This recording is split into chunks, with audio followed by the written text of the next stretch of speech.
മൃഗസംരക്ഷണ വകുപ്പ് check പോസ്റ്റിലെ live stock ഇൻസ്പെക്ടറെ കൈക്കൂലി വാങ്ങുന്നതിനിടെ വിജിലൻസ് സംഘം നാടകീയമായി പിടികൂടി.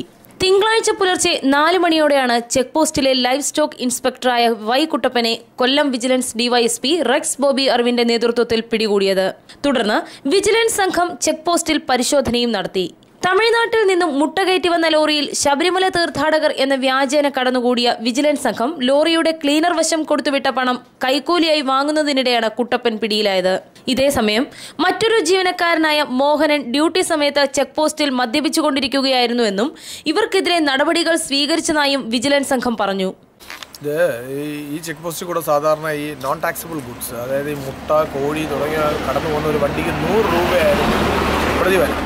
100 രൂപയായിരുന്നു ഇവിടുത്തെ പടി. പക്ഷേ കഴിഞ്ഞ ഒരു മാസമായിട്ട് ഇവരതങ്ങ് കൂട്ടി 200 രൂപ നിർബന്ധപൂർവ്വം വാങ്ങിക്കുന്നു. അങ്ങനെ പരാതി വന്നതിനെ തുടർന്ന് ഒരു 2 ആഴ്ച മുമ്പ് ഞങ്ങളുടെ 2-3 ഉദ്യോഗസ്ഥർ രാത്രി ഈ വണ്ടികളിൽ സഞ്ചരിച്ച് ഈ 3 ചെക്ക് പോസ്റ്റിലും കടന്ന് ഇവിടെ പൈസ വാങ്ങിക്കുന്നു എന്ന് ഉറപ്പുവരുത്തിയതിന് ശേഷം അതിൻ്റെ അടിസ്ഥാനത്തിൽ ഡയറക്ടർ ഉത്തരവായ മിന്നൽ പരിശോധനയാണത്.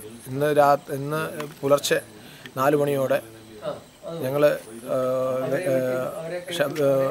ശബരിമലയിൽ പോകുന്നതായിട്ടുള്ള വ്യാജേന ഇവിടെ ഒരു മുട്ട ലോറിയിൽ കയറി വരികയും ഈ ചെക്ക് പോസ്റ്റിൽ പൈസ കണ്ടെടുത്തത് മാത്രമല്ല, അതിൽ ഡ്യൂട്ടിയിലുണ്ടായിരുന്ന ഒരു ഉദ്യോഗസ്ഥൻ മദ്യപിച്ചിട്ടുണ്ട്.